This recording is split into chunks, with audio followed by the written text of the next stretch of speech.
Hey, it's Dr. Joe. Have you been suffering with elbow pain, in particular pain on the outside of your elbow? You put your finger on the outside, right on that bony area, and it's really, really tender. Maybe you've seen your doctor and they told you you have tennis elbow and you're confused because like me, you don't play tennis, right? You just work out a lot. Well, today's video, I'm going to explain to you what's going on. I'm going to explain to you why I don't call this tennis elbow. I call it lateral raise elbow, and I'm going to show you how to fix it. Okay, so it's funny, if there's ever one section of my videos that people will write in and complain about, this is the section, all right? So I'm just letting you know in advance. This is the section where people write in and say, just get to how you fix this problem. I don't want to listen to you, just fix it. You gotta understand the anatomy and what's going on. You gotta understand the muscles involved. And if there's one video out of all the soft tissue videos I do where it's super important to understand the anatomy, it's this video. These are small muscles. You gotta know how to find them. If you don't understand the anatomy and what's causing the problem, you're not gonna be able to fix it. So just be patient. Give me 3 or 4 minutes to explain this to you, okay? So let's go. All right, so pain on the outside of the elbow. You press into that little bony nub here. It's super tender. That bony nub is the lateral epicondyle. It's the end part of the humerus, all right? And on that lateral epicondyle, there's a bunch of muscles that come up the forearm and have tendon attachments to that lateral epicondyle. There's a couple that are key muscles that we're going to discuss today because those are the ones that are most likely causing your problems. Now, you go to the doctors, maybe you've seen a doctor and they diagnose you as lateral epicondylitis, inflammation at the tendon attachments here. Technically, it's what they call tennis elbow, right? You don't play tennis, I don't play tennis, we work out. You know what I call it? Lateral raise elbow, okay? Because when these muscles here that attach, which are your extensor muscles of your fingers and your wrist, these are the muscles that do this on this side of your forearm, okay? When you do a lateral raise, guess what? When I hold the dumbbell out, I know we're working our shoulders, but when I hold it out, guess what muscles keep my wrist from doing this and just collapsing? It's the muscles on this side of the forearm. These are your extensor muscles, and they keep your wrist strong in position here. The two in particular that really work hard when you're doing a lateral raise, which is where a lot of people feel this pain, and a lateral raise is where this pain starts. The two muscles in particular that come from the lateral epicondyle and come down the forearm is muscles known as the extensor Carpi Radialis Brevis and the extensor Carpi Radialis Longus, right? Those are the names. And they come down, the longest muscle attaches on the hand over here. The bones of the hand are known as the metacarpal. So the longest attaches to the second metacarpal and the brevis attaches to the third metacarpal. And those muscles extend the wrist. So they're really working when you're holding a weight out like this, okay? And I don't care whether you're holding a weight out or even if you're just picking up a gallon of juice out of the refrigerator, these muscles are activating. And guess what? When you keep putting stress on these muscles with a heavy dumbbell when you're doing your lateral raises, you can start getting a lot of wear and tear on those two muscles. They can break down, they can build up fascial adhesions, which is known as scar tissue. When that happens, the muscles do two things. One, you can think of it just like a band. If this is a normal muscle, this is a muscle with fascial adhesion or scar tissue, just like tying knots in it. Guess what? When this happens, the muscle gets shorter and it loses elasticity. So if you have those two muscles coming up your forearm now, they're going to be shorter and less elastic. Well, guess what the end result is? Tugging and pulling on the tendon attachments at the lateral epicondyle. And you know what? Tendons do not like to be tugged on. You start tugging on tendons, they get super inflamed. I mean, eventually they can even tear, and it is really, really painful, okay? So here's what we need to do. We got to get in there on these two muscles, and we have to break up those adhesions so that we get that elasticity back in those muscles. And as we do that, the pain is the inflammation is going to start to go away.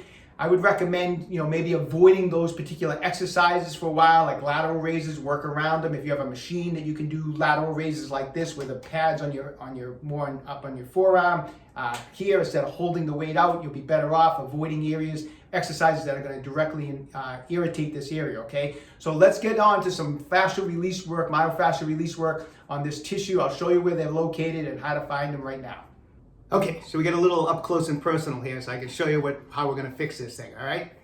All right, those two muscles we were talking about, extensor Carpi Radialis Brevis and Longus, we gotta get to them. The biggest obstacle in the way is a larger muscle known as the brachioradialis. That's the muscle known as the hammering muscle. If my forearm is neutral and I push against it like this to flex my elbow, the brachioradialis pops out. It's right here, and then it's between the bicep and the tricep. It's right there, okay? The brachioradialis is in the way. However, it's not a big problem because of the fact of the anatomy. The brachioradialis comes down the forearm and attaches to the end of the radius. It does not cross the wrist joint. So why is that good to know? Because if I was to relax my arm and just set it on the table like this, guess what? If I was to extend my wrist, the brachioradialis is nice and loose. It's not contracting at all because it has nothing to do with wrist extension. You know what does have to do with wrist extension? The extensor, Carpi, Radialis, Brevis, and Longus. So if I was to dig my fingers kind of underneath that brachioradialis, kind of up near that, like right below where the lateral epicondyle is and right underneath the brachioradialis, and I do wrist extension, I can feel those muscles contract. Brachioradialis isn't contracting, but I can feel those other two muscles contracting. That's where we're going to work, right? Where you feel those muscles contract, those are the problem muscles. Now, as you push in there, you may feel a knot or two that's super tender. So let's just start there, okay?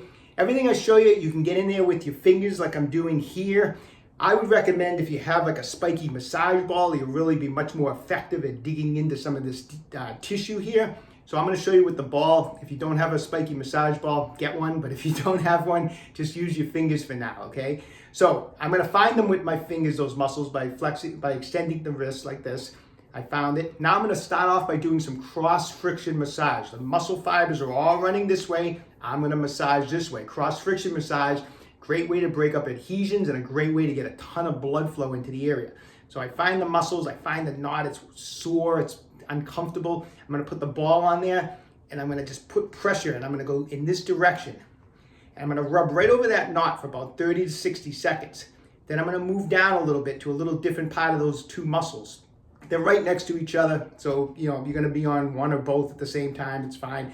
Again, firm pressure, 30 to 60 seconds, and just try to hit different areas. And if you like, anytime you lose where the muscle might be, just extend the wrist and put your fingers in there and find it again. So just work several different areas with cross friction massage, okay? It's going to feel great. It's going to get a lot of blood flow into the tissue. Next, we're going to do a little pin and stretch technique. That's where we're going to take the muscle from a shortened position, we're going to pin it, and then we're going to elongate the muscle, and that's going to help break apart and pull apart any adhesion. So how do we do a pin and stretch with those muscles? Well, again, you can use your fingers or you can use the spiky massage ball. If I extend the wrist, I'm contracting those muscles. When you contract the muscle, you shorten the muscle shortens. So I'm going to get in here. I'm going to shorten the muscle like this. I'm going to put the ball on those muscles involved here. I'm going to push in and I'm going to pull up towards the lateral epicondyle. So now I'm pinning that tissue, okay? Let the hand kind of be off the table. So push in, pull up, and I'm in a shortened position. Now I'm gonna flex the wrist all the way down. So I'm elongating those muscle fibers. I have it pinned, and by doing that, we're gonna break up the adhesion. So say I find that knot here. I extend up, I find it, I push in, pull up towards the elbow. Now I extend out nice and slow, come back up. I'll do that 5 or 6 times, and then I'll move down into another area. Again, push in, pull up 5 or 6 times. And again, hit multiple spots along the area. That's how we're gonna break up the adhesions. We're not gonna work right on up in here. That's where the tendon attachment is, and it's really inflamed. We're on the muscle fibers of the forearm. So try to work all the way down, come back up, cross friction massage, pin and stretch. Now, let's show you how to strengthen that muscle so we avoid future problems.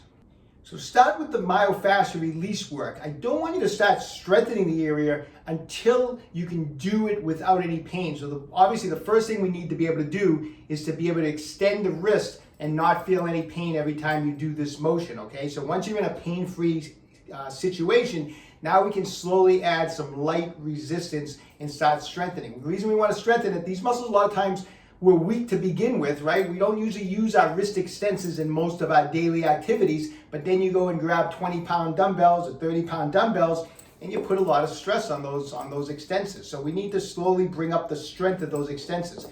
One of the best ways to do it is just take a resistance band. I'm going to hold one end of the band, the other end of the band I'm going to put right underneath my foot, and I'm going to just have it so that I'm resting my I'm resting my forearm on my leg, and I have my wrist down in this position, in like a flex position, and then I'm going to just extend it up just like that, okay? I have light resistance. I actually want to be able to get 20 to 25 repetitions of wrist extension with this band. So obviously I want light resistance, and I want to do a nice pain-free full range of motion with the band. I'm going to do 3 sets. I don't care what side is bothering you. You want to do them on both sides, because I'll guarantee you the other side, those wrist extensors are also weak, okay? Slowly increase the resistance with the band, start strengthening it. Eventually move on to where you can grab maybe some light weight, take a plate or a dumbbell, and start increasing the resistance and build up some strength on those muscles. These are muscles that do not get the love and attention they deserve. We need to strengthen those extensor muscles. Most of our strength is a lot of times in our flexor muscles. Those are muscles we use more, you know, when we're grabbing stuff and we're lifting, and we don't work these extensor muscles enough. All right, I hope you found the information helpful. You know, these things can take some time. If a tendon is inflamed, it's not going to get fixed overnight, but you know, the keys: avoid the exercises that irritate it, do the myofascial release work, and then when you can, start strengthening it. It's going to get better, and you'll be in the gym training those lateral raises in no time. Take control of your own health. Stay young, train hard.